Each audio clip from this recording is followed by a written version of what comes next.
Hey guys, today we're going to remake Stranded by GOJIRA and it's going to sound like this. This song is an absolute banger. Let's jump straight in. So as always, I have a bunch of my own presets here, so we'll go through these one by one and build this track from scratch. This song has so many cool elements going on, and honestly for a metal track it has so many unconventional production tricks that you wouldn't probably expect in a GOJIRA track. We'll get into all of that later on, but I want to start with some drums, and it's just going to be a crash and some open hats. So we're going to use the Mixwave GOJIRA drum kit. Makes sense, right? And I'll get into all the processing later, but for now, let's just lay down some drums. So it's just going to be a kick and a crash to start things off, and then open hat. All the drums really are doing at this point is showing us where the beat is. The guitar's going to have that really offbeat 1, 2, 3, 4. So the whole guitar thing is like this offbeat gallop, so we need just the drums to kind of show us where the beat is so we can actually hear that the guitar is doing this different like offbeat rhythm. You get the idea, and let's just jump to the build-up on the tom and snares. So just like this, swell the volume, and the snare starts super quiet.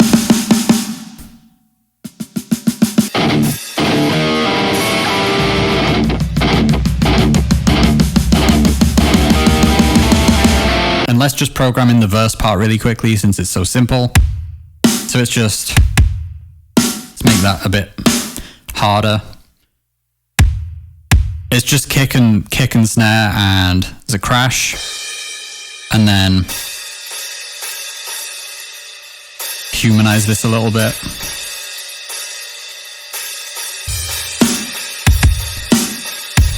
A sign of a great drummer is that he knows when to just let the song do its thing and just play an AC/DC beat. That's pretty much what this is. It couldn't be any simpler until we get to the last bar of this part. And this is where it gets really crazy for a second. So the crash still happens on the 1, but everything else, just take away that second kick, everything else basically just moves along half a bar.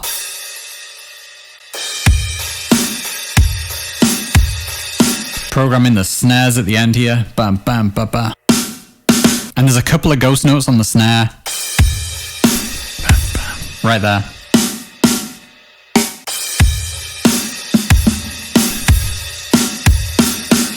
I love that little moment because it's so quintessentially GOJIRA. Like, they're a super technical band, so when they do a really simple song, they always throw something in there that's completely crazy.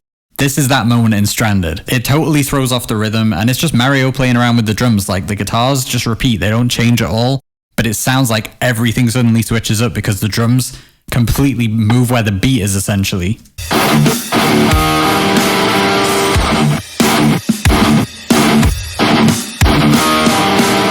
It almost does sound like an odd time signature, and the reason is because the guitar riff is completely offbeat. Like I was saying, 1, 2, 3.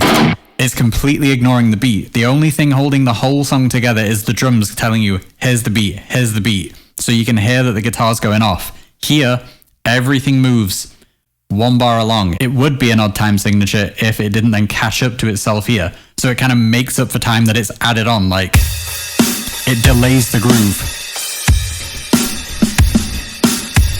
and then catches back up to itself and comes in early. This is some super nerdy songwriting, and it's not just a band showing off. It makes sense because for a second we don't know where we are as a listener, so when it hits back in and it all makes sense again, it hits even harder because everything resolves and it's going in the same direction again. I love this because it keeps you on your toes as a listener. They're finding a really nice balance between keeping it interesting and not too repetitive, but still holding back, keeping it simple so that big stompy chorus can explode out of nowhere. Alright, now let's quickly lay down the bass for the verse, and I'll break down all the sounds in a minute too, but first I just want to get through this verse so we can get to that stompy heavy chorus.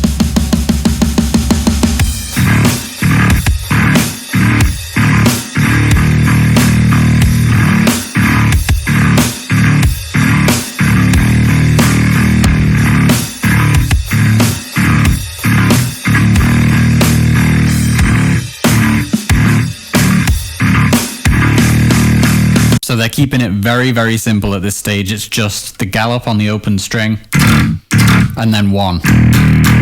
These guys know how to write simple, primal, caveman riffs. Alright, now the guitars, it's going to be a little more interesting than that. So let's just track it, and then we're going to add some effects.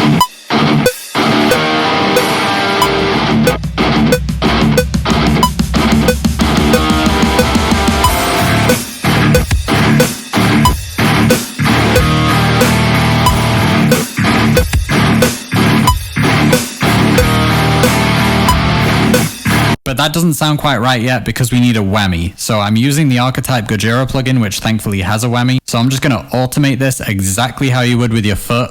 And what we want to make sure we do here is... Okay, so the note starts right here. What we want to do is make sure we don't just go straight up like this. Hear how that doesn't sound right? That's because we need to hear that wow, wow, wow. We need to hear the whammy going up. Whammy doesn't really sound good on its own. Like, it doesn't sound good once it's up. It sounds cool when it goes up. Even more than that. There we go. That's the sound we're looking for. So then we bring it back down just before the chugs come in. All right, let me program that in. I'm just going to copy that and let's just paste that into the automation track every time so that we're getting that. Nice. Okay, so now we have this.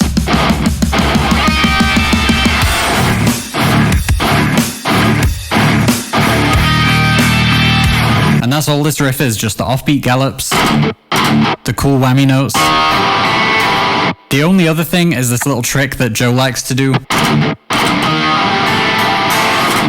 Just hitting the open strings. Kind of similar to the pick scrape thing that you hear in a lot of GOJIRA tracks. And these things aren't used as, you know, this chord isn't being used as a melodic chord. It's not a part of the song's harmonic structure. It's just almost like a rhythmic element. It's almost like if this is a kick, this is a snare. It's just like emphasizing that downbeat. It's like the band saying, if you weren't already awake, here you go.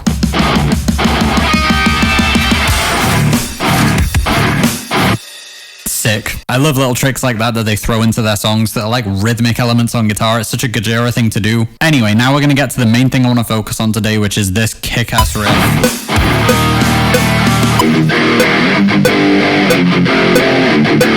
And this heavy riff is another section where it may seem very simple and primal, but there is actually so much crazy stuff going on under the surface. First of all, it switches from 4/4 time to 6/4, so 1, 2, 3, 4, 5, 6, 1, 2, 3, 4, 5, 6. It's hard to count that and play at the same time, but changing time signatures is another really clever way that they're keeping it interesting while still keeping it very simple. And also the production is going to have quite a lot of different elements going on beyond just the guitar, bass and drums, so we'll get into all of that. And again, Mario's keeping the same theme of just letting it slap. He knows when to just serve the song. He's a crazy drummer, but this one just needs to slap. Kicks on every beat, snare on every second beat. Then we'll do 2 crashes, and then it's just going to be consistent crash hits. So being the GOJIRA kit, this obviously is kind of close to the sound we want, but you could get something close with Easy Drummer, Get Good Drums, whatever. Like, it's mainly in the layering, as you're going to see in a minute. But just to quickly go over this kit, I'm using the second snare. The other 2 are good. That one feels a bit like dry to me. It doesn't kind of explode in the same way. Bang! It's such a big pop. And then this one is a little too low, I think. Other than that, this is just a default kit. Sounds great. So as far as how I'm individually processing each drum, there's not going to be a huge amount. First off with the kick, it pretty much just sounds good, and we're going to layer it like I was saying. We're going to layer it with some other things, so all I'm going to do with the kick is just boost some low end for a bit more power and some mid-range for a bit more punch.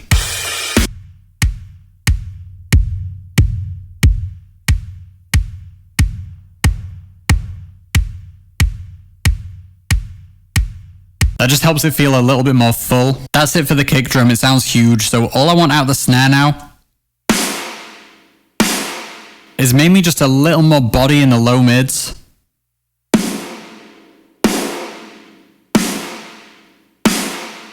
And I feel like there could be a bit more clarity, so let's see if we can notch out some mid-range somewhere.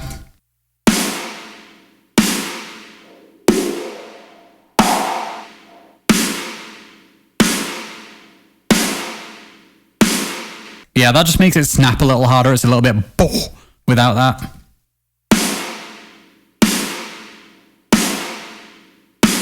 And I always like to put a bit of compression on a snare to make it snap harder, so I've been liking this one lately. Let's keep it as a 2-to-1 ratio, so it's nothing too crazy.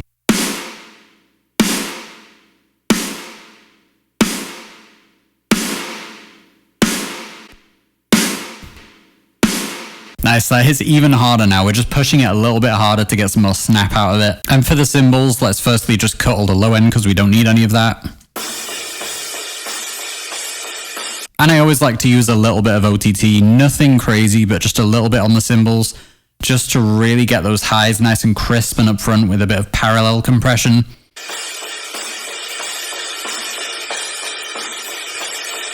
It just helps to get the cymbals really crisp and up front without losing that natural organic sound. Because with it being parallel compression, it means we're really heavily compressing it with OTT, but just introducing a little bit of the compressed cymbal, so we've still got that natural sound there. It just brings it a little more in your face. Okay, so that's the main drum part. We're technically not done with the drums. The best part is still to come with that. But this drum beat sounds too lonely on its own. This needs a big riff on it, so I'm going to lay down the bass and guitars first. So let's track this and then we'll break down the tone.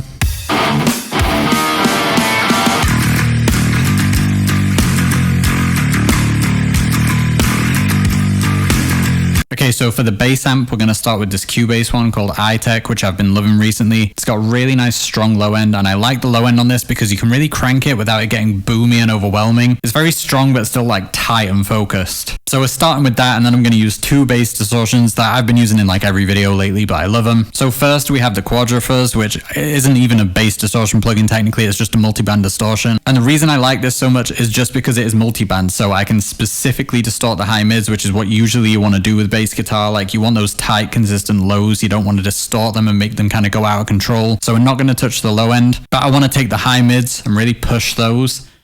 And let's boost the low mids a little as well. If you listen to this without and with.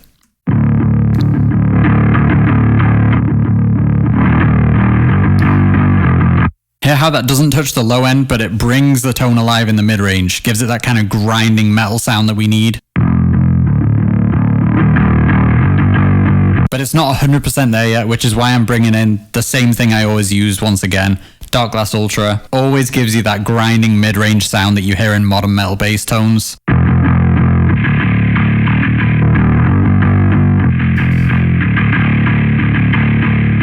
And if the lows weren't tight and punchy enough,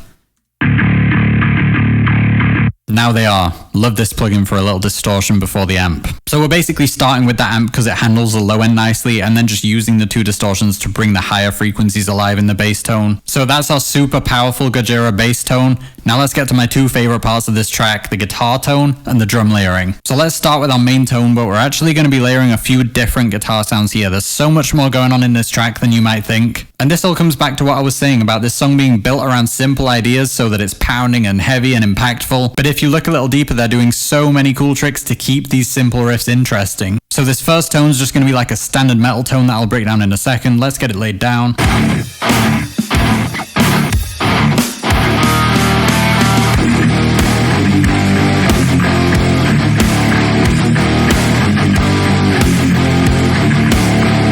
Let's lay it on the right channel too.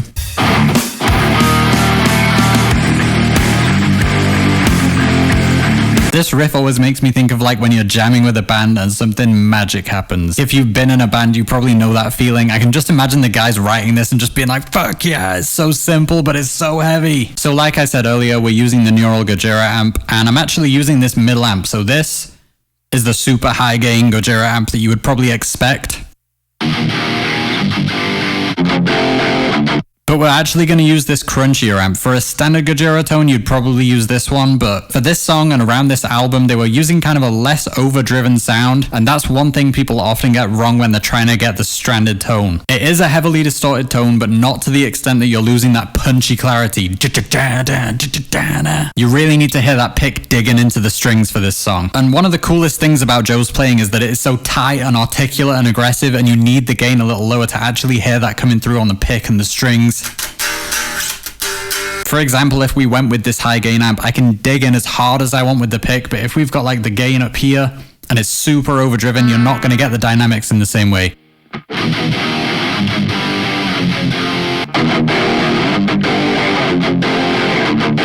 Like this kind of crunchy amp responds more to how aggressive you are. You can go super chill or super heavy. So we really need that aggression to come through in the crunchy tone. So first off, the amp that you probably wouldn't expect, Not a huge amount of gain, because it is a crunchier sound on this song. And all this stuff about different tones, what works well in a mix, what doesn't, is all going to be covered in way more depth in my upcoming online courses. So if you guys want to keep up with all the upcoming videos and the online courses, subscribe and hit the like to support the channel. So we're starting with the GOJIRA amp, but I want to take it a little further, and I'm sorry guys, I'm going to be predictable and use the preamp that you see me use in like most videos, SS11X. They do not sponsor me, it is just a great preamp if you want to bring out more clarity, which is what we need in this kind of tone. So we've got a light tube screamer and then just got this preamp turned on. So if I turn this off and on, you'll hear the difference in how it takes our already quite punchy and clear tone and just makes it even more punchy and clear.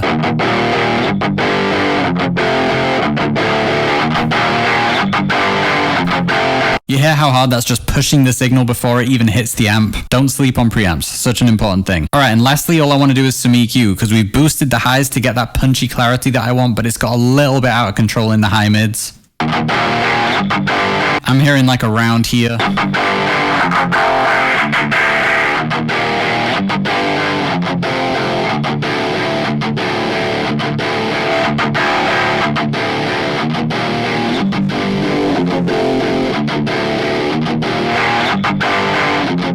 Hear how that's shaping the tone, just getting a little more balls out of the low mids, and then kind of cutting out this like kind of washy.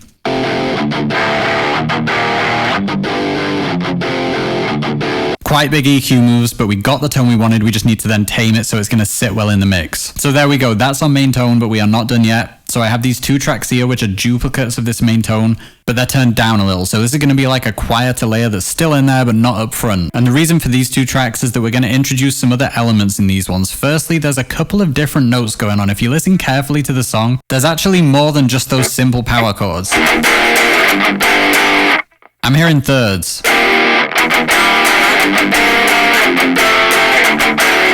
Now there is a secondary guitar part. The main part is definitely just the basic power chords, but the thirds are in there. That's why we've turned this track down a little. It's just going to kind of complement the main track and introduce a little bit of that third harmony. So let's lay that down now.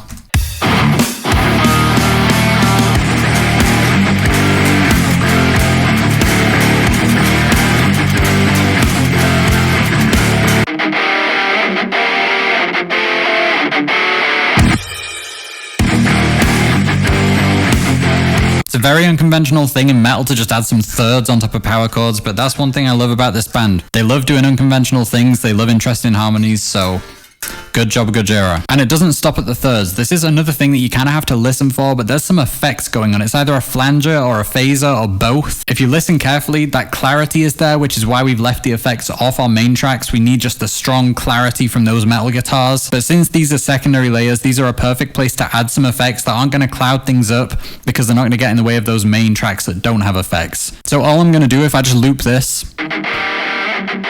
is just go into the GOJIRA plugin again and just turn on the phaser. We'll do it on the right track as well.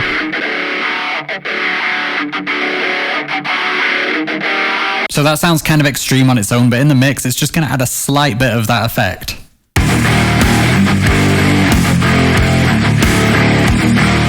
And once again, this is coming back to that idea of kind of dressing up a simple song with all these different elements so that it almost kind of distracts you from how simple the song is, and you can just get into how heavy it is without kind of going, wow, this is like just repeating a simple riff. It's like different effects, different harmonies, nothing that's ruining the heavy stomp of the song, but just little things to make it a little bit more interesting to listen to. So that is the bulk of the guitar sound, but there is actually one more track we're going to add, and this isn't going to be on the left or the right, this is going to be straight down the center. It's another one you kind of have to listen for, but in the track there is a very clear either bass or guitar in the middle. I'm pretty sure it's guitar, so that's what we're going to go with. And this time it's just going to be single notes like this.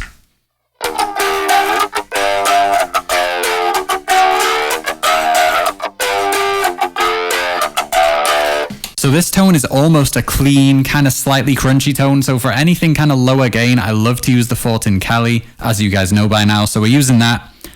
And then just a couple of stock plugins, a stock flanger and a stock phaser, because I could not figure out which of these effects it was in the track, so I thought, let's just use both. It might be both that they're using. So it's quite a basic tone, but this is going to finish things off in the guitars for us.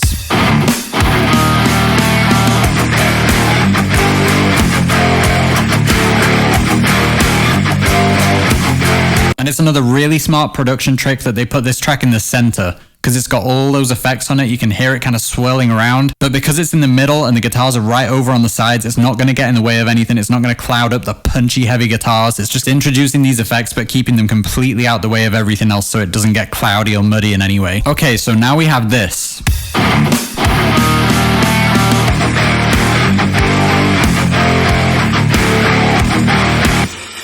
So that's nearly there, but now we're going to get to my favorite part of the track. I said we were going to come back to the drums. That's what we're going to do, because there is some crazy percussion layering going on in this song. And this is something where we have to just take a shot in the dark. I have no idea what they did in the studio, but I do know it's not just Mario hitting hard. There's some kind of Slipknot-esque layering going on. It almost makes me think of like two guys hitting floor toms next to Mario. Like, I kind of like...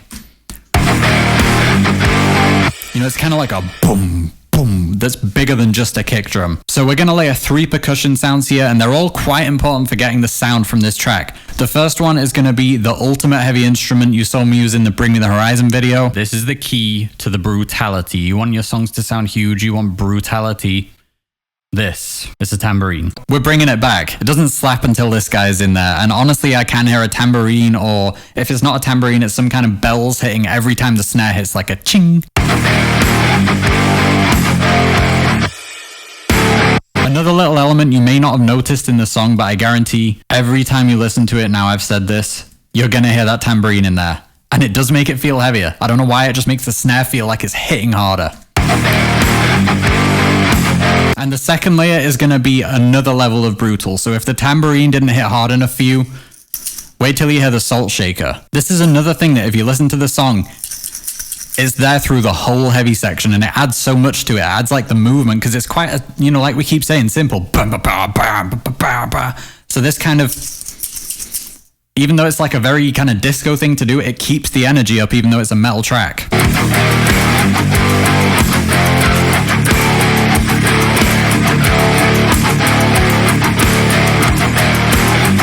I actually can't believe how well that salt shaker works. Why are we not using these in studios? Listen, if I hit play, just listen to the guitars and stuff. You won't really notice the shaker being that up front, but if I mute it, you'll be like, where's the movement gone? Like, it's so integral to the song, even though it's not an obvious upfront part.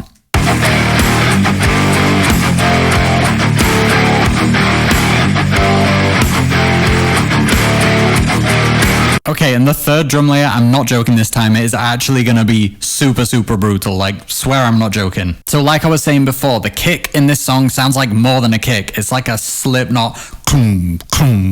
So what we're going to do, I'm just going to use Get Good Drums for this one, but you could use anything that has a good tom sound. So I'm just going to go in here and lay down some floor toms. Okay, so that's a start, but I'm thinking something like way bigger than this, like low. You know, this is a little too. So the first thing I want to do is, let's just bring in a pitch shifter. I'll use inner pitch, and I want to just bring it down. Let's try like a 5th.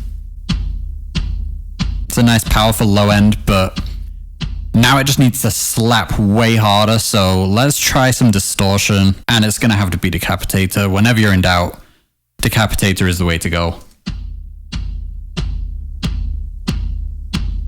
Should we use Punish mode? Holy shit.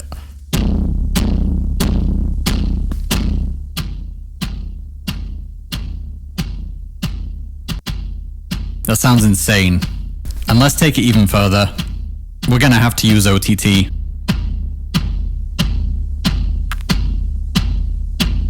Should we push the lows a little further? Ooh. Hear how that tightens them up, like they were getting kind of like flubby, and it just tightens them right up. Listen. You can probably only hear that if you've got headphones or monitors, but really cleans up the low end, so yeah, that sounds good to me. Okay, so that's our 3 extra percussion elements, and they're only small elements, but they add up to something really special that takes this song to the next level. Again, I'll hit play and then I'll mute them, and you'll hear that it's like, still sounds great, still sounds like the track, but it doesn't have that extra like slap to it.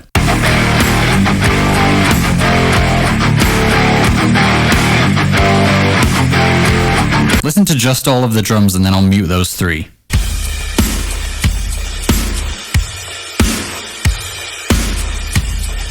It just takes it from heavy to freaking monstrous, and like I said, I have no idea how they did this in the studio, but there's definitely some big floor toms or something adding to that main drum kit. And I think we've done it, guys. That's all the elements that add together to create this huge sound in Stranded. It's one of those songs that seems kind of simple when you're just listening casually, but as soon as you take a deeper look, you realize it's got all these different layers that are working together to create this very unique sound. And this band's production is generally just so unique and has always amazed me, so this was a fun one to make. Like, comment, subscribe, let me know what else you guys want to see on the channel. Thank you for everyone's patience with the courses, because I know a lot of people are waiting very patiently for them, and I swear I am going to make them live up to the hype. Like, I am determined to give you guys everything you could want to learn from me, so hang tight if you're waiting for those. If you made it this far into the video, thank you so much for watching, and I will see you guys in the next one.